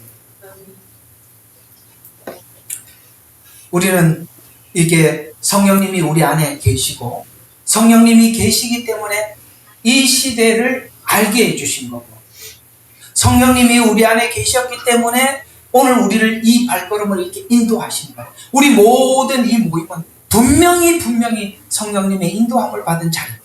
아멘. 이것이 저만 아멘이 아니라 우리 모두가 아멘이에요. 나는 참 신기한 게, 설교를 하고 나면 모두가 똑같이 다 자기 보고 말을 했대요. 근데 내가 언제 여러분 보고 말했어? 근데 어떻게 100명이면 100명이 다 자기에게 말을 하겠어요? 이거는 성령님이 작업을 하기 때문에 가능한 일이죠. 어떤 사람이 말을 하면 그 대상이 한 사람일 뿐이지 어떻게 100명이 동시에 받을 수 있습니까? 그건요, 하나님께서 여러분들에게 말씀을 들을 수 있는 준비도 시켜놓고 제게도 말씀을 주셨기 때문에 이 말씀이 나누어지는 거예요. 이런 부분들은요, 성령님이 특별히 역사하셨다는 가장 분명한 증거들입니다. 환난 중에 흔들리지 말아야 할 첫 확신을 가지려면 내가 믿는 대상인 예수님이 누구인가를 분명히 알고 믿어야 합니다. 이것이 환난을 이기게 합니다. 예수님은 단순한 선지자나 교사가 아닌 하나님의 아들이라는 것입니다. 지금은 이 한국교회나 모든 전 세계가 기독교를 대중 종교화시키고 있어요. 그러니까 일반 종교처럼 격화시키는 거예요. 누구나 편하게 믿고 누구나 편하게 돌아설 수 있다. 우리처럼 정말 성경을 절대적으로 믿으려고 하는 사람들은 무슨 프레임이나 딱지를 딱 붙여서 근본주의, 맞아요. 같이 설교를 해줘야 돼요. 머리가. 근본주의라는 프레임을 딱 씌워놓고 테러리스트라고 딱 지정해요. 이렇게 만들어져 가고 있는 것입니다. 그들은 예수님을 단순한 선지자나 교사 정도로 만들 겁니다. 이걸 나는 이 이야기를 해서 사람들에게 별로 좋은 인상은 받지는 않지만, 제가 꼭 하고 싶은 이야기가 성경을 이렇게 교사 정도로 보게 만들고, 그리고 디모데후서 3장 16절인가 보면 모든 성경은 성령의 감동으로 된 것은 교훈과 책망과 이렇게 나오잖아요. 거기도 교훈이 나오잖아요. 그러면 교훈은 누가 할 수 있냐면 교사들이 하는 거예요. 그래서 예수님을 교사화시키는 겁니다. 예수님이 교사입니까? 아니지 않습니까? 왜 그렇게 예수님을 교사화시키느냐면 성경을 통해서 끊임없이 예수 그리스도에 관해서 관찰하지 않고 필요한 교훈만 얻으려고 하는 거예요. 요즘은 법정 스님 밑에 가서 은혜 받는 우리 성도들도 그렇게 많다면서요. 왜 그런지 아십니까? 이 성경이 이만큼 교훈화되어 있고 철학이 되어버린 거예요. 아닙니다. 성경은 어떻게 철학이 될 수가 있겠어요? 성경에 어떻게 일반적인 이야기가 돼? 그렇게 들으면 법정 스님 이야기도 들을 얘기가 많아요. 철학화되어 있고 교훈화되어 있기 때문에. 그러나 성경은 교훈에 관한 이야기가 아니라 예수 그리스도에 관한 이야기예요. 법정 스님은 예수님을 설명할 수가 없는 거예요. 우리가 그 얘기가 불편해야 정상이에요. 왜 그렇게 됐느냐? 너무나도 설교가 교훈화시켰거든요. 우리는 모든 설교 속에서 예수님을 찾아야 하고 만나야 하는 거거든요. 이거 어디 가고 없네요. 열심히 설교를 하다 보니까 계속 난 이게 나간 줄 알았어요. 자, 내가 믿는 하나님은 하나님의 아들이며 나와 이제 지금까지 설명한 게 뭐예요? 하나님의 아들이다. 나와 정혼한 분이며 신랑이고 또 에베소서에서는 머리시다. 이렇게 말씀하셨어요. 이 머리라는 말이 얼마나 감사한 일이에요. 머리 없는 몸이 없고 몸 없는 머리가 없듯이 주님과 우리는 분리할 수 없다는 거예요. 나는 그게 에베소서가 그렇게 은혜가 돼요. 나도 그렇게 가끔씩 하는데 배짱을 부려 하는 몸 없는데 머리만 있어서 뭐 하시겠어요? 그렇잖아요. 이상하죠. 주님도 내게 필요하고 나도 주님께 필요하고 그게 뭐냐면 너 없이 나는 없다는 거예요. 이만큼 주님은 우리와 연합된 것을 에베소서와 골로새서를 통해서 증명하고 있어요. 그래서 우리는 이런 믿음들이죠. 나는 예수님은 나와 정원한 분이시다. 나의 신랑이시다. 아멘. 내 머리시다. 이런 이야기들입니다. 그래서 히브리서는 또 구원자 되신 예수님은 고난을 미리 겪으시고 고난받는 우리의 형편을 안다는 게 우리에게 위로가 됩니다. 그분이 이 환난 기회를 맞이하고 이런 시대를 살아가고 있는 수많은 우리의 고난들을 모르는 게 아니라 직접 와서 체휼하시고 우리가 뭐라고 기도하든지 뭐라고 말씀하든지 다 미리 겪은 것을 알고 계신다는 것입니다. 우리 형편을 아신다는 것이죠. 히브리서 1장 4절 그 다음에 2장 18절에 보니까 하나님 나라에 들어가기 위해서는 고난을 당하는 것이 이상한 것도 아니고 고난당하는 우리의 현실의 문제를 모르는 것도 아니라고 주님은 말씀하시면서 주님은 얼마나 우리의 고난에 대해서 이해를 하고 알고 계시냐에 대해서 그분은 말구이에 나셨다 라고 하시면서 이 땅에 가장 낮은 우리들의 마음, 가장 비참하게 살아가고 있는 사람들의 마음을 아신대요. 말구이에 나셨다는 거예요. 또 그분은 정말 감사하죠. 우리는 집이 있지만 그분은 길거리에서 살다가 길거리에서 죽으셨어요. 그래서 머리 둘 곳도 없는 나그네 인생을 살아왔고 또 배반당해서 고난을 당해서 죽으셨습니다. 인간관계 속에서 많은 사람들이 우리를 등지고 돌아서는 그 아픔도 안다라고 말씀하셔요. 그분은 또 만왕의 왕이 되신다고 합니다. 왕들의 고난과 고충을 아시는 분. 생각해보면 여러분들 왕들이 다 얻어서 편안한 것 같지만 왕들처럼 불안한 게 없어요. 전부 다 아부하는 사람들, 권력이 있으면 그래요. 전부 다 아부하는 사람들만 있고 바른 말 아무도 해주지 않아요. 가장 고독한 자리가 가장 위에 있는 사람이에요. 그 고독한 왕들의 그 외로움도 안다. 여기는 왕이 없으니까 상관이 없겠지만 이해가 가죠? 가장 낮은 그리고 가장 높은 그래서 그 사이에 있는 모두를 끌어안는 이런 뜻이에요. 그래서 히브리서는 나는 너의 고난을 다 안다. 지금 너희들이 여기에 어떻게 와 있고 무엇 때문에 이 자리를 지키고 있고 내가 다 안다. 그래서 고난이 정결케 하고 준비케. 그러므로 고난에 매이지 말라. 매이지 말라. 그래서 고난 밖에서 고난을 보라. 이게 이해가 가요? 고난 속에 헤매지 말고 고난 밖에서 고난을 본다는 것은 고난의 이유와 목적을 아는 사람만이 고난 밖에서 고난을 본다. 아멘. 그걸 모르면 고난에 묻혀버리잖아요. 예수님은 모세와 여호수아보다 뛰어난 분이라고 또 히브리서는 소개를 하고 있어요. 이건 무슨 말이냐? 예수님은 여호수아라는 말로 구원자라는 말이에요. 그러니까 여호수아, 호세아, 예수아는 같은 말이에요. 동의어예요.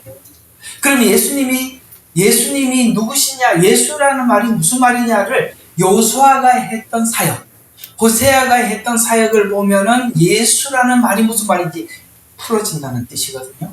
그러면 예수님은 여호수아라는 말로 구원자라는 뜻으로 모세보다 뛰어났다라고 성경은 말씀하고 있는데 모세는 애굽에서 인도해 낸 자라면 세상에서 건진 자라면 여호수아는 약속의 땅에 들어가게 한 자라는 뜻에서 뛰어났다는 뜻이에요.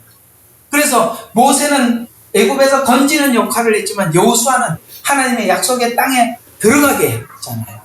그러면 예수님은 애굽에서 건진 것처럼 우리 초림으로 죄와 사망 가운데 건져 주셨을 뿐만 아니라 여호수아 사역처럼 그 땅을 주신 분이라는 거예요. 아멘. 자, 알아들었다고 생각하고, 또 히브리서 3장과 4장이 설명하는 복음은 모세는 모형이고 예수님은 실체라는 말로, 모형이 그림을 그렸다면 실체는 모형을 완성한 분이라는 뜻에서, 그러니 그림을 그려놓고 실체가 왔다면 누군가가 귀에 탄 게 아니냐. 맞아요. 그림을 그려놓고 실체가 있다면 누군가가 이게 우연히가 아니라 하나님 계획적으로 한 거 아니냐, 이런 뜻이잖아요. 뒤에 또 나오니까 봐요. 자, 모세는 율법을 대표하고 가나안 땅을 들어가게 하신 이는 예수님이니까 예수님은 은혜를 대표합니다. 여호수아는. 그래, 둘의 대표를 완성한 분이 예수님인데, 모세는 하나님 집에서 뭐라고요? 종이었으나 예수님은 그 집을 세우신 아들이라고 표현한다. 이게 갈라디아서에서 몽학선생으로 등장하는 거예요. 율법과 은혜. 여러분, 굉장히 은혜가 되는 부분이 뭐냐면, 성경에서 율법과 은혜의 관계를 알고 나면 우리에게는 확고한 믿음이 생겨요. 그러니까 종이란 뭐냐면, 성경에 보면 율법은 몽학 선생이라고 하잖아요.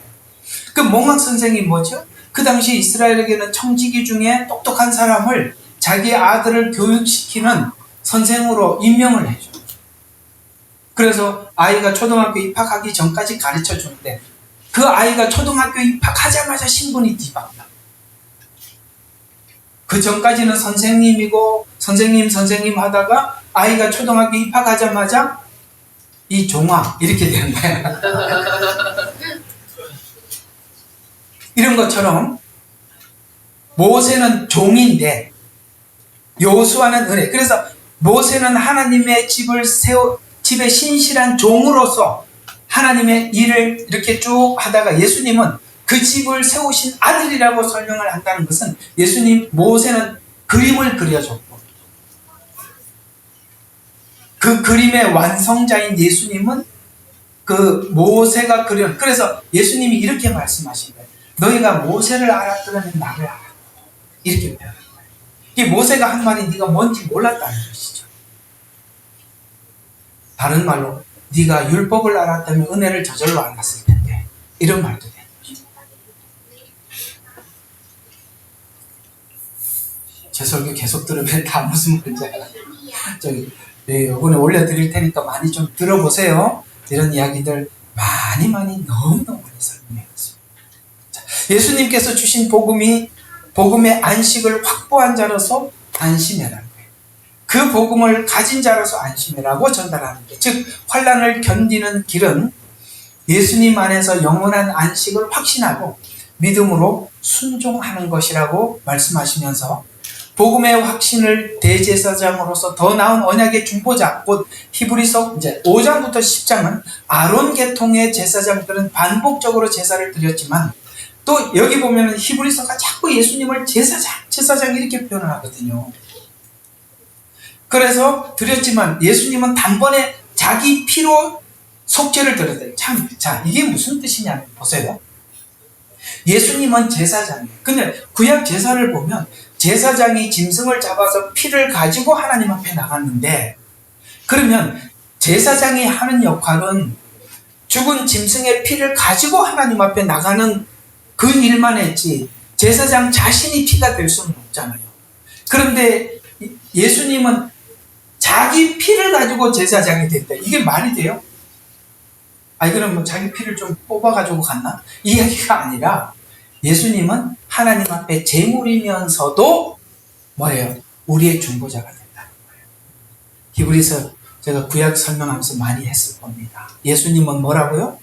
제물이면서, 예수님 자신은 제사장이면서, 신기하게 제사를 받으시는 분이십니다. 왜? 그분이 하나님이십니다. 아멘. 이렇게 설명하는 것은 맞지만 우리가 어떤 이단은 그렇게 얘기하죠. 예수님은 어떤 때는 하나님이고 어떤 때는 예수님이고 어떤 때는 그것만은 아닙니다. 나 이단 아니다 이 말이에요. 아시겠어요? 근데 이런 이야기를 교묘하게 그렇게 하는 거예요. 자기 피로 제사장이 되어서 하나님 앞에 완성하셨다. 왜? 그 피가 흠이 없기 때문에. 제사장도 왜 그 제사장의 제사를 받을 수 없느냐? 제사장 자신도 주인이에요. 근데 예수님은 죄가 없으시기 때문에 피도 완전하고 제사장으로서도 완전하다. 그래서 우리가 하나님께 드렸지만 하나님, 예수님 자신이 또 하나님이세요. 참 신비로운, 우리는 이게 세상의 공식에 없는 것들이에요. 구약의 속죄의 의미를 알고 히브리인들은 이 말씀으로 구원과 복음의 확신을 가지게 됩니다. 이 확신을 주기 위해서 지금 예수님께서 하늘 성소에 들어가셔서 이제 지금 제사를 다 마치시고, 히브리서가 그 얘기예요. 제사를 다 마치고 하늘 성소에 들어가서 우리를 위해서 중보하고 계십니다. 그래서 스데반이 그걸 본 거예요. 하나님 우편 보좌에 서신 예수님. 원래 성경에는 계속 앉아있는 표현으로 나오는데 스데반의 그 모습을 보고 예수님이 벌떡 일어나시는 거예요. 그걸 지금 쳐다보고 있고 돈은 날아오고 있는 거예요. 이제 그 상태를 지금 사도행전에서 말씀하고 있어요. 그리고 예수님께서 요한복음에 말씀하신, 내가 아버지께 가서 너희를 위해서 중보하시겠다고 말씀. 중보자는 대제사장이 중보자거든요. 그래서 그때 십자가를 질 때만 중보한 게 아니라 지금도 기도로 중보하고 계십니다. 왜요? 우리 신부인 우리들이 세상에 얽매이지 않고 주님 앞에 정결한 신부로 주님 앞에 오기까지 주님이 끊임없이 우리를 위해서 기도하고 계십니다. 핍박의 시대에 붙잡아야 할 우리의 확신들이 바로 이런 겁니다. 이것이 우리로 하여금 어디를 내놔도 자유인이 돼요. 만약에 우리가 감옥에 가더라도, 우리에게는 어떤 위협이 다가오더라도 이 하나님이 주신 이 약속만이 우리에게 자유를 준다. 그래서 우리의 죄가 이미 완전하게 사함을 받았고, 아까 처음에 말씀드린 행위도 필요 없고 더 이상 사람도 필요 없다고 했죠. 예수님 한 분만으로 완전하여, 그래서 우리 죄가 이미 완전하게 사함을 받았고 지금도 주님이 우리를 위해서 간구하고 계십니다. 믿음의 길을 먼저 걸어가시고 따라오라고 보여주신 선배들의 믿음을 봐라. 11장 12장 거기 믿음의 사람들이 어떻게 살았는지, 그래서 믿음장이 선진들의 고난과 인내를 보여주고 예수님을 믿음의 주요 온전케 하시는 이라고 12장 1절에 딱 못을 박은 거예요. 뭐라고요? 믿음의 주요. 우리의 믿음의 주 대상은 예수 그분이에요. 믿음의 주요. 그 다음에 또 우리를 온전케 하시는 이라라고 소개합니다. 그래서 우리가 핍박을 이기는 방법을 쭉 히브리서가 이렇게 정리를 하고 있어요. 예수님만 바라보고 그분이 먼저 걸어가신 길을 따르며 복음의 주인인 예수님임을 알으라는 거예요. 자, 그래서 오늘 히브리서를 통해서 대략 이렇게 관찰을 했는데, 마지막 여러분들이 한 번 더 망치로 못을 박는 마음으로, 그러면 예수님께서 십자가에 죽으셨던 가상치간 그 내용이 우리에게 얼마나 분명한 확신을 주는지를, 그분이 십자가에서 돌아가시기 전에 7마디 말이 우리에게 무엇을 남기고 간 건지 가상치론에서 한번 생각해 보겠습니다. 가상치론은 용서에서부터 시작해서 아버지 품으로 이렇게 돼 있어요. 그 전체 구조를. 저들을 용서해 주십시오. 아버지여 나를 받으소서. 이렇게 끝이 나거든요. 중간중간에 말이 있지만. 다 읽었죠? 예. 자, 그래서 다 이루었다라는 말은 시작, 진행, 완성이라는 말씀인데, 하나하나 보면 죄를 용서하는 용서로 시작한 복음이죠. 누가복음 23장 34절에 보면 예수님의 첫 마디가 아버지여 저들을 용서해 주십시오. 이렇게 첫 마디가 시작됩니다. 이건 무슨 이야기냐? 이미 예수님 십자가, 이제 이 십자가를 지는 것은 우리 모든 죄가 용서받을 겁니다. 그래서 내가 십자가 지는 것, 예수님이 십자가 지는 것으로 저들의 죄를 용서해 주십시오라는 이 용서가 하나님 받으시죠. 왜요? 당신이 완전한 제물이에요. 히브리서하고 연결을 시켜요.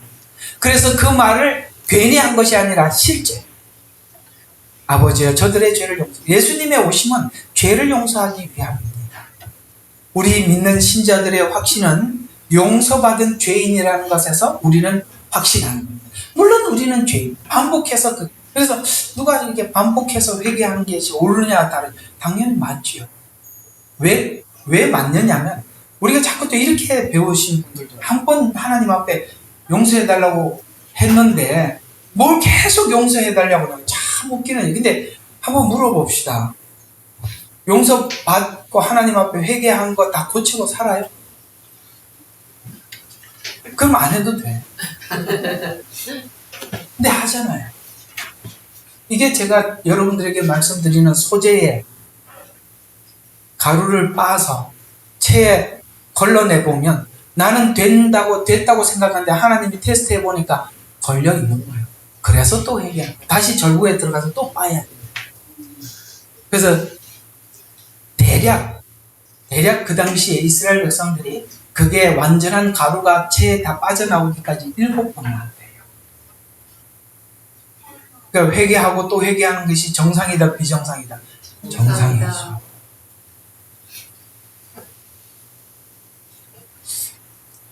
편하게 보시기 바랍니다.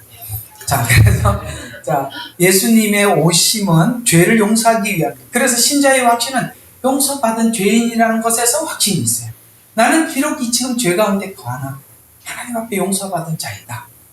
십자가는 죄인에게 임하시는 하나님의 긍휼을 보여주는 것입니다. 복음은 원수된 우리를 향한 하나님의 용서의 선언을 믿고 확신하는 자들이 된 것입니다. 그래서 용서받은 자는 자의 소망이죠. 자, 누가복음 그 다음에 23장 43절에 보면 오늘 내가 나와 함께 낙원에 있으리라. 두 번째 말씀.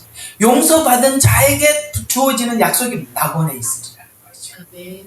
그래서 용서받은 죄인이 의인이 되고 의인이 낙원을 약속받은 이 공로는 오직 예수님의 공로로 인해 얻은 은혜의 구원이 주는 확신입니다. 복음은 죽음 앞에서도 즉시 천국의 소망을 보장하는 것에서 우리는 확신을 합니다. 우리는 갈 곳은 천국밖에 없어서 어쩐대요? 할렐루야. 예수님이 하신 사역의 완성품. 세 번째, 요한복음 19장 26절과 27절에는 이런 말씀이 여자여 보소서 당신의 아들입니다. 요 여자여니까 야 이거 참 그렇다 이렇게 생각하지만 유대인들은 여자여라는 말이 존칭어입니다. 그래서 이 말은 무슨 말이냐면 예수님께서 마리아가 어머니 모친이라고 해서 어머니를 부탁한다고 요한에게 얘기했잖아요. 이건 뭘 의미하냐면 여자여 보소서라는 말은 예수님께서는 인간의 육체를 입고 온 성령님을 잉태하신 것에 대해서 분명한 인식이 있고 확신을 가지고 있는 게 어머니예요. 그렇죠? 그는 성령으로 잉태했다는 것을 본인이 잉태를 했습니다. 그래서 예수님은 완전한 인성, 완전한 신성을 가지십니다. 그래서 육체로 오셨다는 것을 인간의 육체를 입고 온 예수님은 성령으로 잉태하셔서 신성으로 하나님의 손을 잡고 그분은 완전한 하나님, 성령으로 오셨으니까 하나님이세요. 그러나 육체, 마리아의 몸으로 나서 우리의 인성을 가졌어요. 그래서 성막에서 있을 거예요. 이게 울타리에 양쪽 이렇게 울타리를 지지하고 있는 이 뭐죠? 가름대라고 했잖아요. 이렇게 하나는 성막 바깥으로 향해 있고 하나는 성막 안으로 향해 있다. 성막 밖으로 향해 있는 것은 완전한 인간으로서 우리의 손을 잡으시고 성막 안으로 들어가 있는 이 끈은 성막 안으로 하나님의 손을 잡아서 하나님과 우리 사이를 화해시키시는 분이시다. 그래서 그분은 완전한 하나님이시고 완전한 인간으로서 하나님 앞에 우리를 위해서 중보할 수 있는 자격이. 왜? 완전한 인간이요. 그래서 성령으로 잉태하셔서 신성으로 하나님의 손을 잡고 인성으로 인간의 손을 잡고 화해시킨 화해의 주인공이라는 뜻에서 마리아의 아들이며 하나님의 아들인 예수님은 완전한 중보자가 된다.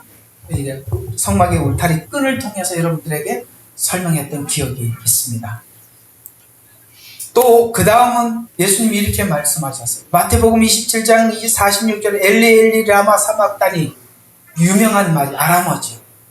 이 말은 성막에서 양을 드림으로 이스라엘 백성들이 구원을 받듯이 예수님은 하나님께 버림받는 과정을 통해서 죄를 멀리 갖다 버리게 되었다는 거예요. 이해가 갑니까?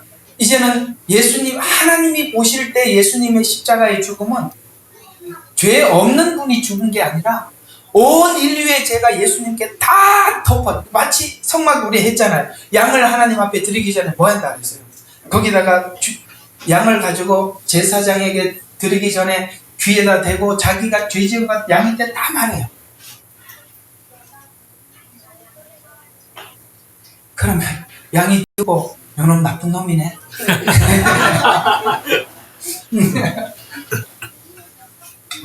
양은 아무 소리 하지 않습니다. 우리 예수님께 어떤 죄를 고하든지 야 너는 안 되겠다 이런 말은 안 하신다 이 말이에요. 그런 것처럼 이것은 마치 양이 하나님께 드려지기 전에 버려지듯이 예수님은 철저하게 하나님 앞에 버려지는, 그래서 예수님은 마치 하나님께 버려지는 듯한 아픔을 엘리 엘리 라마 사박다니 하고 외친 거예요. 버림받는 과정을 통해서 멀리 갔다가 버리게 되었습니다. 신자는 죄에서 버림을 받았고 의에 거듭나게 되는 은혜를, 그래서 버렸기 때문에 그 의가 되는 수 있습니다. 그래서 엘리 엘리 라마 사박다니는 그런 의미에서 하신 말씀. 대속의 비밀은 신자를 담대하게 합니다. 하나님께서도 정죄하지 않게 된 자들이 되었음을 아는 자들의 자신감, 하나님도 우리를 정죄하지 않는다라는 이 자신감은 우리는 어떤 죄악과 악한 세력의 유혹도 넘어뜨리지 못하고 하나님께서 혹 우리에게 정죄를 하더라도 그것이 정죄로 심판이 아니라 우리를 더 하나님 앞에 의롭게 하기 위한 하나님의 사랑의 책망임을 우리가 그렇게 듣게 된다는 것이죠. 요한복음 19장 28절 그 다음 예수님께서 하신 말씀이 내가 목마르다 이렇게 외쳤죠. 예수님의 목마름이 성도들의 풍성한 양식이 되었습니다. 아멘. 예수님이 목말라서 우리에게 풍성한, 그래서 참 신기하게 하나님의 말씀을 받는 사람들 목이 말라서 여러분들이 풍성해집니다. 아멘. 그러니까 여러분들이 참 그렇잖아요. 배가 고파야 맛있을 거 아니에요. 아멘. 목이 말라야 물이 귀한 줄 알아요. 그래서 여러분들은 다 목마르게 해서 오신 분이에요. 그래서 내가 목말라서 우리로 하여금 그 목을 축이게 만드시고, 시편 69편 21절을 보면 복음은 성취의 갈망을 들어요. 성취라는 것은 뭔가 갈급했다, 갈망해서 성취가. 그래서 하나님께서는 우리에게 이 말씀을 주기 전에 우리로 하여금 이렇게 많이 돌아오게 하세요. 보면 대부분 돌아왔어요. 나는 여기는 너무 이단에 계시다 오신 분들이 너무 많아요. 왜 이렇게 많이 돌아다니는지 모르겠어요. 거기에서 뭔가가 걸리고 걸렸죠. 여기 오니까 다 해결되죠. 아멘. 성경대로 풀면 다 해결돼요. 아멘. 그들은 여러분들에게 사기치기 위해서 말을 꼬아놨기 때문에 여러분들이 정직한 마음으로 갔는데 아닌 게 보인 겁니다. 근데 그 사람들은 영생이 목적이다 보니까 욕심이 나서 붙어 있는 거고요. 여러분들은 정말 진실하게 예수님을 바라보고 싶어서 오늘 이 말씀이 들린 겁니다. 아멘. 달라요. 거기 있는 사람들은 왜 거기 있고 여기 있는 사람, 나온 사람 왜 나왔나 다르단 말이에요. 그들은 영생이 목적이라서 거기 있는 거예요. 여러분들은 예수가 목적이기 때문에 오신 거예요. 아멘. 그래서 성경은 진실한 자에게 찾아가는 거예요. 아멘. 마음이 청결한 자에게 복이 있나요? 아멘. 청결. 여러분 신앙이 좋고 나쁘게 좋고 양심 바라야 돼. 정말 청결해요. 아멘. 그게 전부. 요한복음 19장 30절 드디어 마지막 이야기가 나오죠. 다 이루었다. 나는 이게 너무나도 큰 선언이, 나는 창조보다 더 큰 이야기예요. 아멘. 하늘이 땅이 다 소용없어요. 다 이루었다. 끝이에요. 다 이루었대요. 됐잖아요. 뭐가 더 필요해요? 다 이루었대요. 복음은 완전한 성취의 완성, 구원의 길이 완성되고 더 보탤 것이 없어요. 히브리서가 말하는 것은 다 이루는 것을 또 뭐가 남아있는 게 아니라 단번에 이루었다. 십자가에서. 그래서 아멘. 한 번 성소에 들어가셨다. 하나님의 큰 문을, 성소를 걸었다. 이렇게 자꾸 이야기하는 거예요. 더 이상 필요 없다. 다 이루셨다. 지금 예수님이 직접 선언한 것이지 않습니까?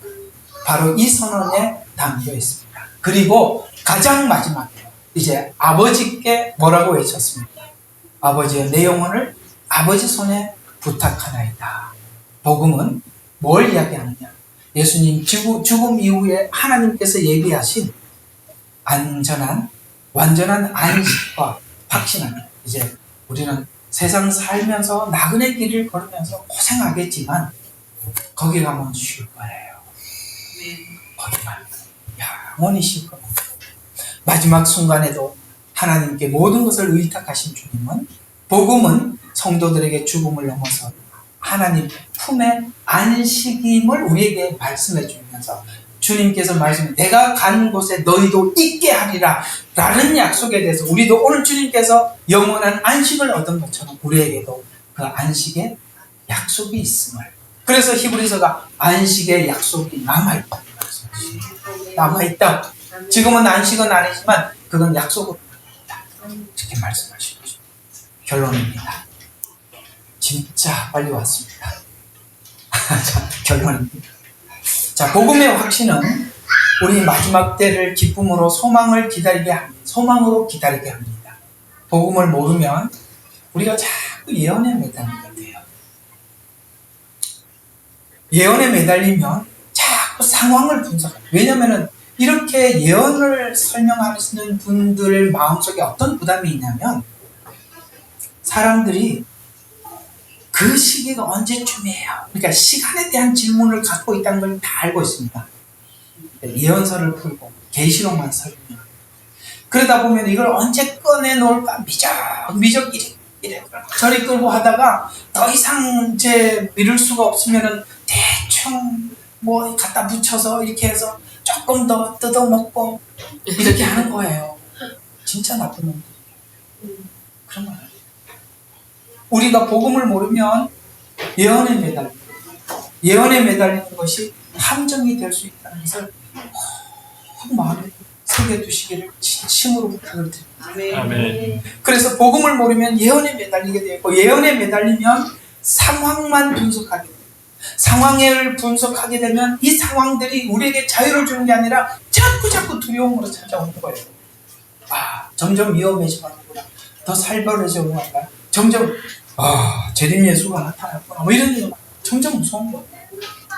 중요한 것은, 환란 시대에 필요한 것은 상황 분석이나 두려움을 극복하는 기술이 아니에요. 아시겠어요? 어디를 가서 지역을 갖다, 요즘 위성을 다 찾아봤는데 어디 가서 숨어 있어요? 극복하는 기술이 아니에요. 예수님이 누구신지 깊이 아는 확신만이 이 마지막 때 우리 성도들을, 저와 여러분의 마음을 붙들 수 있는 것입니다. 아멘. 첫 말씀처럼 우리는 오늘 히브리서가 첫 운을 뗀 것처럼 예수님은 하나님의 아들이시다는 믿음 위에 우리는 흔들리지 않는 믿음을 세워가야 돼요. 운명이 오라, 풍파에 오라, 환란이 오라, 나는 두려워하지 아니하리라. 아멘. 우리가 예수님을 믿는다는 게 얼마나 다행스러워, 얼마나 감사합니다. 이 세상에 있는 많은 만남이 있지만 성경은 이렇게 말씀해요. 우리가 죄인이라서 지옥 가는 게 아니라 예수님을 몰라서 지옥 가는 겁니다. 맞죠? 우리는 그렇게 이야기를 했어요. 죄인이 지옥 간다. 아니, 예수님을 몰라서. 그래서 성경이 이렇게 말해요. 예수님을 모르는 게 죄다.